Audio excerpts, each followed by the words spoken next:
Hello student, how are you? I hope everything is fine and you got the knowing about sets. आपको sets के बारे में समझ में आ गया होगा. हमने already basic of set discuss कर लिया है, that is knowing about sets. तो ये हमारा क्या था? कंसेप्ट 1, ये था हमारा कंसेप्ट 2, ये हमारा कंसेप्ट 3 और ये कंसेप्ट 4. तो हमने कंसेप्ट 1 को सीख लिया है. अब आज का समय जो है वो प्रैक्टिस सेशन का है. ओके, तो आज हम प्रैक्टिस करेंगे किससे? कंसेप्ट 1 से रिलेटेड. हमने जो जो चीजें सीखा है उसको आज प्रैक्टिस में अप्लाई करेंगे. उस सारे नियम को हम यूज करके और क्वेश्चन सोल्व करेंगे. अगर आपको समझ में नहीं आया हो कोई भी चीज तो आप हमारे कमेंट बॉक्स में लिख सकते हैं. हम आपके हर क्वेश्चन का जवाब जरूर देंगे. ओके, सो हम आगे बढ़ते हैं और अपना प्रैक्टिस सेशन स्टार्ट करते हैं. सो पहला क्वेश्चन क्या है? Here which of the following represents the set D in the set builder form. हमारा सेट क्या है? D is equal to -3 -2 -1 0 1 2 3 4. So all these numbers belongs to what? Integer. Okay, so all these number belongs to integers. Just you can see this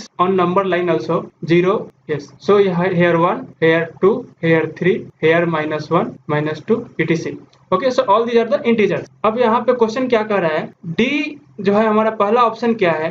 D x belongs to z and x lies between -3 and 4. Okay, so पहले हम इसको solve करते हैं, फिर देखते हैं कि हमारा कौन सा आंसर सही है. तो हम इस D को किस फॉर्म में लिख सकते हैं? सेट बिल्डर फॉर्म में लिखना है तो सबसे पहले हमें क्या फाइंड आउट करना है? एक कोई रिप्रेजेंटेटिव ढूंढना है इसके लिए. तो लेट्स कि हमारा रिप्रेजेंटेटिव क्या है? x है. तो हमने x इसके लिए मान लिया, इस सेट के लिए, d के लिए. ओके, सो अब हमारा जो है x का इस सेट का हर एलिमेंट इंटीजर से बिलोंग करता है. ऑलरेडी हमने देखा. तो इसको कैसे लिख सकते हैं? x belongs to z. Okay, अब यहाँ पे दूसरा पॉइंट क्या ध्यान देना है? -3 और -4 जो है हमारा दो एलिमेंट है जो -3 सबसे छोटा और -4 सबसे बड़ा है इस सेट के लिए. किस सेट? डी सेट के लिए. ओके, सो हमारा जो एलिमेंट है मींस हमारा जो रिप्रेजेंटेटिव है वो किसके बीच में लाई करेगा? -3 और -4. इसके बाहर वो नहीं जा सकता है. तो इसको हम कैसे लिख सकते हैं? -3 equal to x equal to 4. तो यहाँ पे देखिए, यहाँ पे 3 भी इंक्लूडेड है और 4 भी इंक्लूडेड है. तो हमें greater than equal to and this sign, हमें एक इक्वल टू साइन का यूज करना पड़ेगा. ठीक है, ये less than equal to. Okay, so अब हम इस सेट को कैसे लिख सकते हैं? इस सेट को लिख सकते हैं d इज इक्वल टू, हमारा क्या हो जाएगा? Like this, use the curly bracket and here x belongs to z and next step this is lies between -3 and 4. Okay, so this is the correct way to write the set D in the set builder form. Okay, so from the given option which option? Option B represent the similar sets whatever we have got in our answer. Okay, so option B is correct. So let's analyze the other options. बाकी option क्यों सही नहीं है इसको check करते हैं. हमारा option A जो है उसमें क्या कर रहा है? x बिलोंग टू z, ये तो करेक्ट है यहाँ तक. ओके, यहाँ तक तो हमारा ये करेक्ट है. उसके बाद आता है -3 और x जो है वो लेस देन 4 है. यहाँ पे इक्वल टू 4 नहीं है, लेकिन हमारा यहाँ पे क्या है? 4 जो है वो इंक्लूडेड है. इसलिए ये जो है हमारा रॉन्ग हो गया, ये नहीं हो सकता क्योंकि इसका एलिमेंट जो है जो ऑप्शन ए में दिया हुआ है उस सेट में 3 तक ही एलिमेंट होगा, 4 इंक्लूडेड नहीं होगा, जो हमारा आंसर नहीं हो सकता. ओके, उसके बाद ऑप्शन सी में है, उसमें क्या कर रहा है? जो हमारा एलिमेंट जो है वो ग्रेटर देन -3 है. Greater than -3 means all the elements greater than here, all these are element all these numbers are the element of this set. So this set is going to be the infinite set. This is not going to be finite set, but here this is already given finite set. So element of this set is any number greater than -3. So this is also not wrong. This is also not correct because we have the limited number of element and our set is finite set, that is set D, and the greatest element of the set is 4. Okay, here also D option represents a set all the x belong to integer. Okay, but there is no limit. So the element of this set lies between -infinity to +infinity. So this is also not going to be our answer. Okay, I hope you got the all options. Why the option A, C, D are not correct? Only option A, B is correct. Okay, okay. Let's move to second question. Okay, अब देखते हैं यहाँ पे क्या है. Choose the empty sets from the given options. अब यहाँ पे हमारे ऑप्शन में से जो दिया हुआ है उसमें से हमें एक empty set चूज करना है. तो पहला सेट क्या है हमारा, जो करली ब्रैकेट से रिप्रेजेंट किया हुआ है और इसमें कोई भी एलिमेंट्स नहीं है, कोई एलिमेंट्स नहीं है, मतलब ये सेट जो है वो क्या है, एम्प्टी सेट है. ओके, इसको हम और क्या बोलते हैं, वाइड सेट भी बोलते हैं. ओके, ये हमारा सेट ऑप्शन बी जो है वो सेट किसको रिप्रेजेंट करता है, एक सेट को रिप्रेजेंट कर रहा है जिसका एलिमेंट क्या है, 0 है. तो इसके नंबर ऑफ एलिमेंट कितने हो गए, 1. ओके, उसी तरह से ऑप्शन सी में जो है 0 रिप्रेजेंट किया गया है. ये 0 क्या है, एक नंबर है जिसको हम इंटीजर भी बोल सकते हैं. तो ये हमारे लिए क्या है, सेट नहीं है, क्योंकि सेट किस में रिप्रेजेंट होता है, हमेशा हम सेट को किस में लिखते हैं, करली ब्रैकेट का यूज करते हैं, राइट. तो यहाँ पे हमें करली ब्रैकेट का यूज करना पड़ेगा. अगर करली ब्रैकेट का यूज नहीं किया हुआ है मतलब वो नंबर है. तो यहाँ पे हमारा सी में क्या है, वो नंबर है. उसके बाद इसी तरह से ऑप्शन डी को देखते हैं. इस ऑप्शन में क्या दिया हुआ है, 5. तो 5 जो है हमारा ये सेट का जो है ना एक एलिमेंट हो गया. So this is also not a empty set. So question में क्या पूछा है, choose the empty set from the given option. तो हमें कोई सेट चुनना है जो एम्प्टी सेट होगा. तो इसमें से ओनली ऑप्शन ए जो है वो किसको रिप्रेजेंट कर रहा है, एम्प्टी सेट को रिप्रेजेंट कर रहा है. बाकी जो ऑप्शन है वो एम्प्टी सेट नहीं है. ऑप्शन सी जो है वो सेट ही नहीं है. This is a represent a number. Okay, so I hope you got it. Coming to the next question. Okay, so this is our third question. Which of the following set has cardinal number 0? So question number 3 में हमें क्या find करना है, cardinal number find करना है. मान लीजिए कि ये जो सेट है वो A हो गया, ये है हमारा B हो गया, ये हमारा C हो गया और ये हमारा D हो गया. हम इसको कैसे लिख सकते हैं, इसका कार्डिनल नंबर कैसे पता चलेगा, n ऑफ A, और वो हमारा एलिमेंट क्या है, 0 है. सो इस already we have discuss about the cardinal number. अगर आपको अभी समझ में नहीं आ रहा हो कि ये कार्डिनल नंबर क्या होता है तो आप हमारे फर्स्ट लेक्चर जो बेसिक ऑफ सेट्स है उसको आप रेफर कर सकते हैं. That is knowing about sets के बारे में हमने डिस्कस ऑलरेडी कर रखा है. आप उसको रेफर करिए, आपको समझ में आ जाएगा कि कार्डिनल नंबर क्या होता है, कैसे रिप्रेजेंट करते हैं. ओके, सो यहाँ पे हमारा कार्डिनल नंबर क्या हो गया इस सेट के लिए, 1. ओके, उसी तरह से हमारा सेट जो है ऑप्शन बी में दिया हुआ है, सेट का एलिमेंट है -1 and 1. सो इसमें कितने नंबर ऑफ एलिमेंट हो गए, 2. ओके, सो इसको हम कैसे लिख सकते हैं, so n of b equal to 2 here. उसी तरह से हम इसको यहाँ पे जो सेट है वो क्या है, हमारा एम्प्टी सेट है. तो इसको हम कैसे लिख सकते हैं, n of c, c is equal to how much, 0. उसी तरह से हमारा क्या हो गया यहाँ पे, यस, इस सेट में क्या है हमारे पास, जो नंबर ऑफ एलिमेंट है वो 1 है. ओके, सो इसको हम क्या लिख सकते हैं, n of d is equal to 1. इसका एलिमेंट क्या है, 5. ओके, सो अब यहाँ पे कह रहा है क्वेश्चन में, विच of the following set has the cardinal number 0. तो यहाँ पे किस सेट के लिए हमारा कार्डिनल नंबर 0 है, तो हमारा ऑप्शन सी में जो सेट रिप्रेजेंट किया गया है उसका कार्डिनल नंबर हमारा क्या है, 0 है. सो हमारा करेक्ट आंसर क्या हो गया, option C. So C is the correct answer. Okay, आपको समझ में आ गया होगा. तो इसी तरह से हम जब भी किसी क्वेश्चन को सोल्व करते हैं उसके पहले हम हर ऑप्शन को एनालाइज करते हैं कि हर ऑप्शन में क्या दिया हुआ है. अगर कुछ भी समझ में नहीं आता है तो हम ये कोशिश करते हैं कि ये जो क्वेश्चन है वो किस चैप्टर से है. अगर हमें चैप्टर पता चल जाता है तो थोड़ा सा याद आता है कि ओ इस चैप्टर से है, मतलब इसमें ये कॉन्सेप्ट हो सकता है. उसके बाद फिर हमें क्या देखना है कि ये क्वेश्चन है, इसके बाद ये क्वेश्चन अगर इस चैप्टर से बिलोंग करता है तो इसमें कौन कौन से कॉन्सेप्ट जो है वो यूज हो रहे हैं, हमें किस कॉन्सेप्ट को लगा करके ये क्वेश्चन सोल्व करना है या किस कॉन्सेप्ट से रिलेटेड ये क्वेश्चन है. अगर ये पता चल जाता है तो धीरे धीरे हम एनालाइज करके क्वेश्चन को आराम से सोल्व कर सकते हैं. तो इसमें हमारा कौन कौन सा यूज हुआ है, एम्प्टी सेट का कॉन्सेप्ट यूज हुआ है कि एम्प्टी सेट क्या होता है हमें पता होना चाहिए. उसके बाद कार्डिनल नंबर क्या होता है हमें पता होना चाहिए. तो इस तरह से अगर हमें सब कुछ पता है ये तो हम इस क्वेश्चन को आराम से सोल्व कर सकते हैं. ओके, तो इसका ऑप्शन सी हो गया. I hope you got it. Coming to the next question. Okay, so in this question we need to identify the empty set from the given option. अब यहाँ पे क्या है, empty set को पता करना है. empty set क्या होता है, अगर आपको नहीं पता तो आप इसके बेसिक लेक्चर को देखिए, फर्स्ट लेक्चर जो बेसिक ऑफ कॉन्सेप्ट है, आपको समझ में आ जाएगा कि empty set क्या होता है और हम इसको कैसे रिप्रेजेंट करते हैं. बहुत ब्रीफली एक्सप्लेन किया हुआ है वहाँ पे. ओके, सो अभी हमें चेक करना पड़ेगा हर ऑप्शन को कि किस ऑप्शन में क्या क्या है। सबसे पहले हम ऑप्शन ए को चेक करते हैं, इसमें क्या है। यहाँ पे x जो है ये सारे के सारे किस में सेट बिल्डर फॉर्म में दिया हुआ है। ओके, सो इसको हम देखिए, यहाँ पे एम्प्टी सेट का भी कॉन्सेप्ट यूज हो रहा है, सेट बिल्डर का भी यूज हो रहा है, क्यों हमें उसका भी नॉलेज होना चाहिए कि हम सेट बिल्डर फॉर्म क्या होता है, कैसे उसको कोड से मतलब डिकोड करते हैं यहाँ पे। अब इससे हमें किस में करना पड़ेगा, रोस्टर फॉर्म में लिखना पड़ेगा। ओके, तो अब इसको रोस्टर में फॉर्म में कैसे कन्वर्ट करते हैं उसे देखते हैं। सबसे पहले कर्ली ब्रैकेट का यूज करेंगे।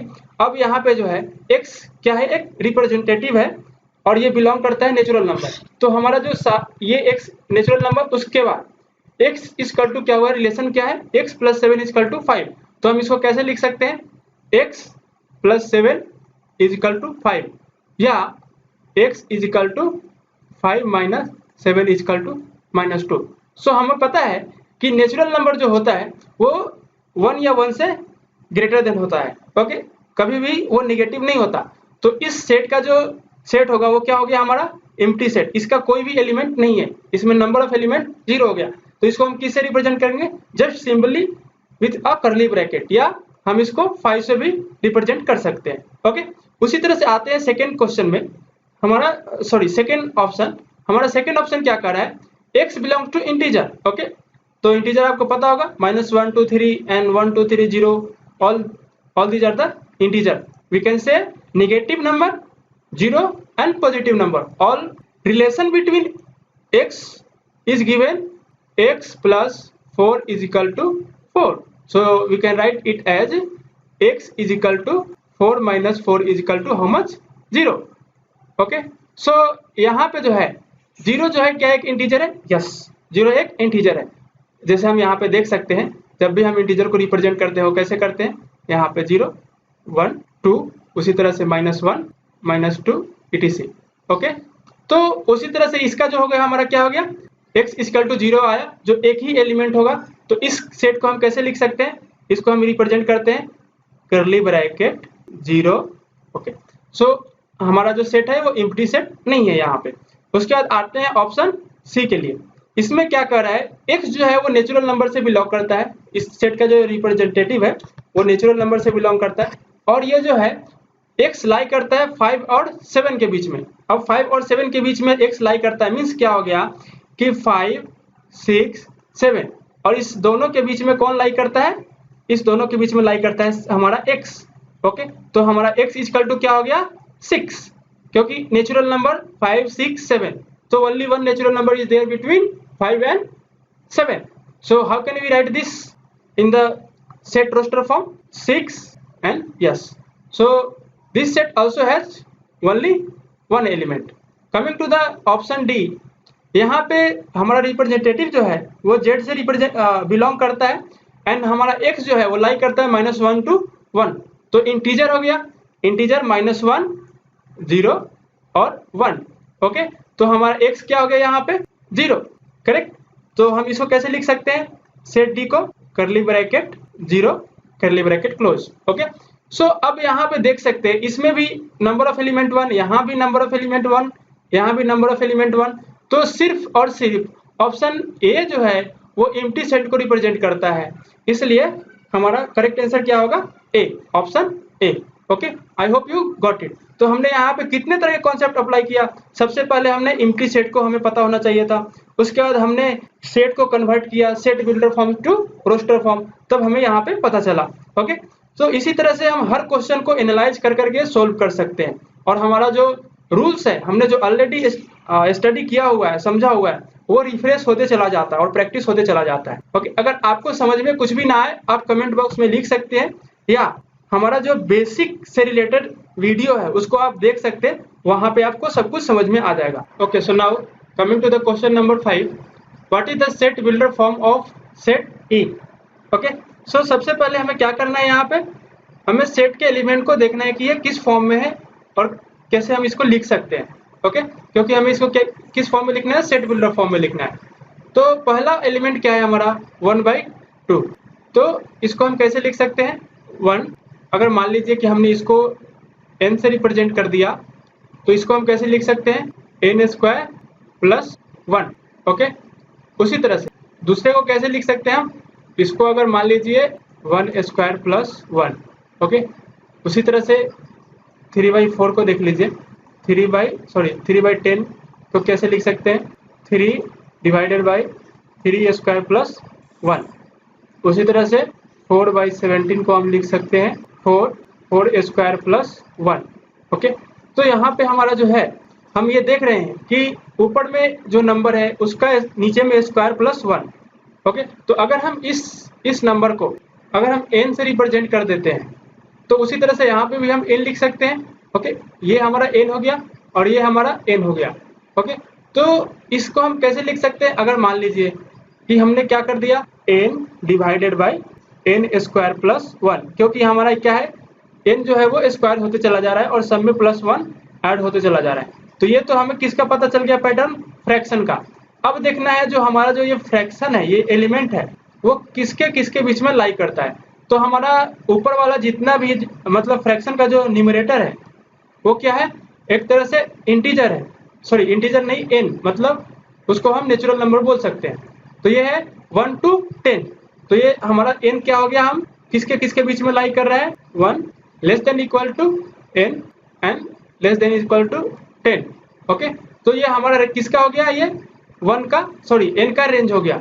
ओके, तो उसी तरह से हमें इसका पैटर्न भी पता चल गया और रेंज भी पता चल गया, और ये किससे बिलोंग करता है, नेचुरल नंबर से। तो इसको हम कैसे लिख सकते हैं, इसको हम लिख सकते हैं e is equal to curly bracket, हम इस किसको रिप्रेजेंट करना है, लेट्स कि हमारा रिप्रेजेंटेटिव कौन है, 1, सॉरी y।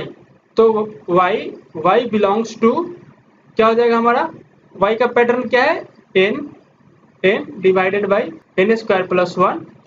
ओके, उसके बाद इतना ही नहीं, n जो है हमारा किससे बिलोंग करता है, नेचुरल नंबर। फिर n किसके किसके बीच में लाई करता है, 1 एंड 10। ओके, सो हम अब इसको क्लोज कर सकते हैं। ओके, सो यहाँ पे हमारा क्या हो गया, e का सेट बिल्डर फॉर्म में कैसे हम रिप्रेजेंट कर सकते हैं, y belongs to n divided by n square plus 1 and n belongs to natural number and n lie between 1 and 10। So ये जो है हमारा करेक्ट आंसर है। तो इसमें से कौन सा आंसर करेक्ट है, देखिए ऑप्शन ए जो है वो करेक्टली रिप्रेजेंट कर रहा है सेट ई को किस फॉर्म में, set builder form. Option B क्यों नहीं करेक्ट है, इसमें देखिए, इसमें ये सब कुछ तो दिया हुआ है लेकिन ये पता नहीं है कि n जो है वो किससे बिलोंग करता है, वो इंटीजर है या फिर नेचुरल नंबर है, होल नंबर है, क्या है। अगर ये इंटीजर से बिलोंग करता है तो यहाँ पे क्या हो सकता है, तब भी ये सही हो सकता है। ओके, लेकिन हमें कुछ ना कुछ रिप्रेजेंट करना पड़ेगा यहाँ पे। ओके, उसी तरह से ई जो है वो y और y का जो फॉर्म दिया हुआ है, n जो है वो नेचुरल नंबर से बिलोंग तो कर रहा है लेकिन इसका रेंज नहीं दिया है, तो ये नंबर ऑफ एलिमेंट क्या हो जाएगा, इनफाइनाइट हो जाएगा। मतलब ये कौन सा सेट हो जाएगा, इनफाइनाइट सेट हो जाएगा। तो ये इनफाइनाइट सेट है। ओके, बट क्वेश्चन में क्या दिया हुआ है, एक फाइनाइट सेट दिया हुआ है। उसी तरह से डी जो है ऑल ऑफ दी एबव का है। तो ऑल ऑफ दी एबव कब होता है, जब हमारा सारा आंसर मीन्स सारा ऑप्शन जो है वो करेक्टली रिप्रेजेंट करता है किसको, सेट ई को। लेकिन हमारा एक ही ऑप्शन सेट ई को रिप्रेजेंट कर रहा है, इसलिए ऑप्शन डी करेक्ट नहीं है, all of the above correct नहीं है, only one option is correct, that is option A. So I hope you got the point and you understood the concept. So coming to the next, so here all the answer for each question given, just you can check and solve it. Already I have explained you. So now here let's play this game. So one challenge is here for you, just you can solve it, yeah, play as a game. So what is the question, write the following set in the respective form. respective form में लिखना है। तो हमने already basic of sets के बारे में जो lecture था उसमें डिस्कस कर रखा है, डिस्क्रिप्टिव फॉर्म क्या होता है, सेट बिल्डर फॉर्म क्या होता है, रोस्टर फॉर्म क्या होता है। ओके, सो हमें क्या करना है, ये इस सेट को जो है, जैसे फर्स्ट नंबर में जो है हमारा set, the set of all natural number less than 8, तो इसको क्या करना है, हमें सेट बिल्डर फॉर्म में लिखना है, उसके बाद सेट रोस्टर फॉर्म में लिखना है। ओके, उसी तरह से ये जो सेट है ये किस फॉर्म में दिया हुआ है, सेट बिल्डर फॉर्म में लिखना है, इसको हमें सेट रोस्टर फॉर्म में लिखना है as well as descriptive form में लिखना है यहाँ पे। उसी तरह से ये रोस्टर फॉर्म को set builder form as well as descriptive form में लिखना है। फिर इसको क्या करना है, the set of first 5 month of a year, तो उसको क्या करना है, सेट बिल्डर फॉर्म में लिखना है, उसके बाद सेट रोस्टर फॉर्म में लिखना है। ये आप इसको ट्राई करिए, एज वेल एज इसको क्या करना है, set builder form descriptive form में लिखना है। तो आप इसको ट्राई करिए।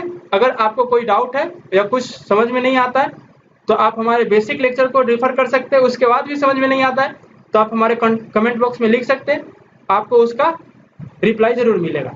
Okay, so coming to the next, अब देखते हैं क्या है। यस, अब यहाँ पे हमारा आता है फेज क्रिएटर का, जो क्रिएट करना है हमें। ओके, तो हमने प्रैक्टिस तो कर लिया, हमने समझ भी लिया, सीख भी लिया चीज़ों को। अब उसको क्रिएट करने में अप्लाई करना है। जो हमने रूल्स रेगुलेशन फॉलो किया, पढ़ा, उसको यहाँ पे अप्लाई किया करना है। ओके, तो अब देखिए यहाँ पे कह रहा है create question using the given sets based on cardinal number of a set.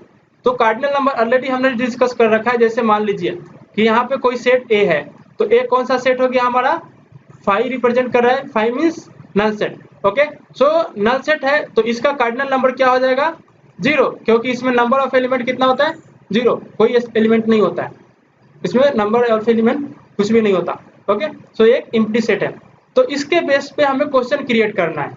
तो अब देखिए यहाँ पे कुछ क्वेश्चन क्रिएट किया हुआ है ऑलरेडी, आपको एग्जाम्पल के रूप में वो देखते हैं क्या है, आप भी ट्राई कर सकते हैं।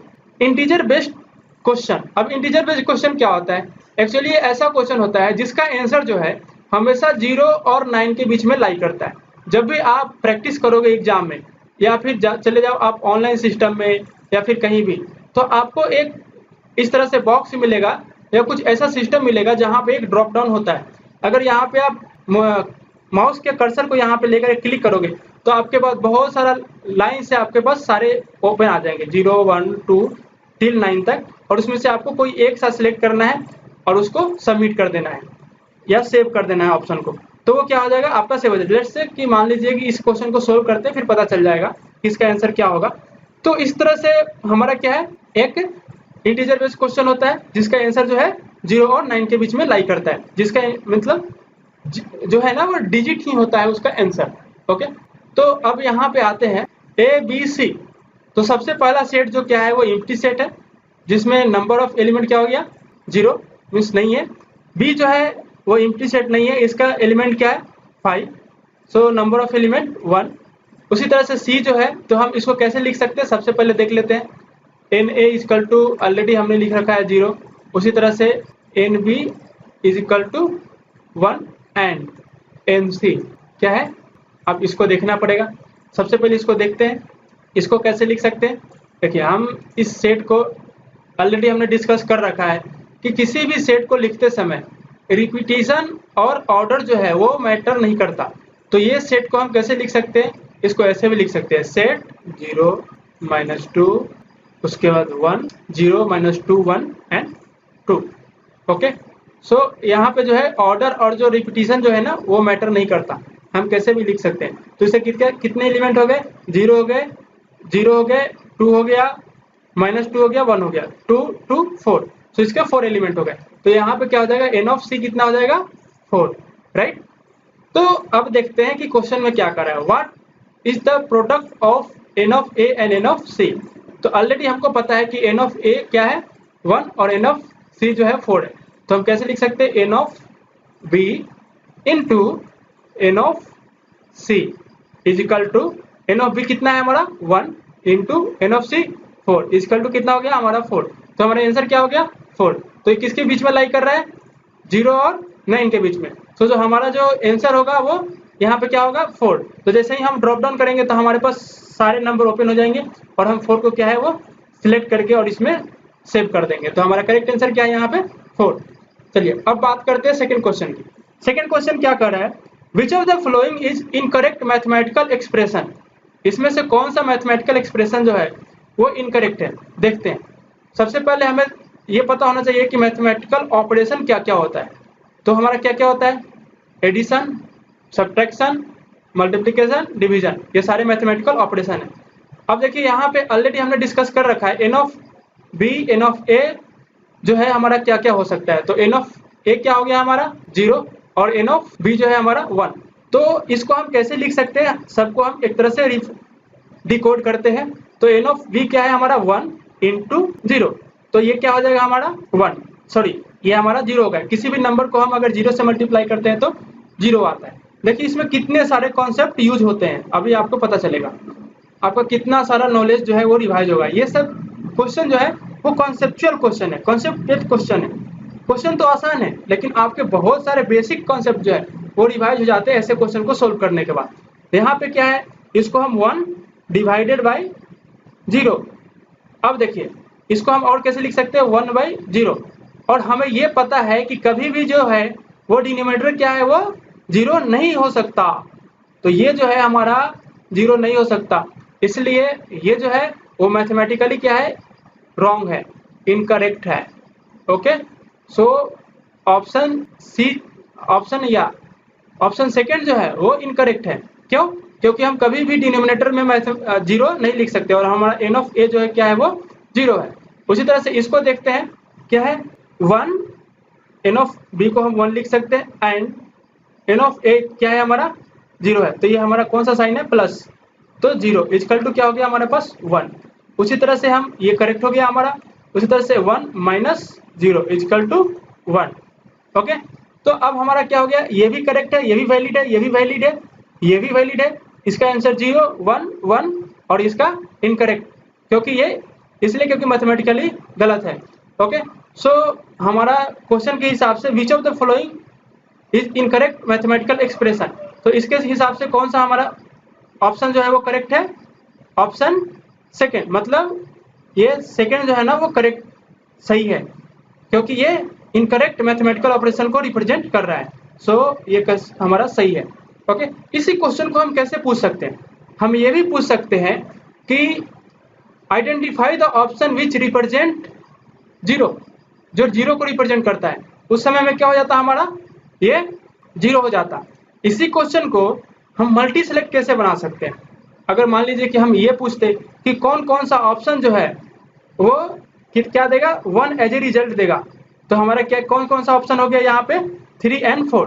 तो इस तरह से आप कभी भी किसी भी क्वेश्चन को क्रिएट करते समय आप उसको रीफ्रेम कर सकते हैं, एनालाइज कर सकते हैं, अन्य मतलब बहुत सारे वे में पूछ सकते हैं एक ही क्वेश्चन को। उससे क्या होता है कि बच्चे का जो है ना वो थिंकिंग स्किल पता चलता है कि वो कैसे कितना सोच सकता है। तो आपका जो है वो थिंकिंग स्किल जो है ना वो यहाँ पे ग्रो करता है, करेक्ट, इंक्रीज करता है, कंसेप्ट इंक्रीज करता है, हर तरीके से आपका इंक्रीज हो जाता है, क्या होता है, नॉलेज। ओके, और आप उस पार्टिकुलर कॉन्सेप्ट में, उस पार्टिकुलर चीज में एक्सपर्ट बन जाते हैं।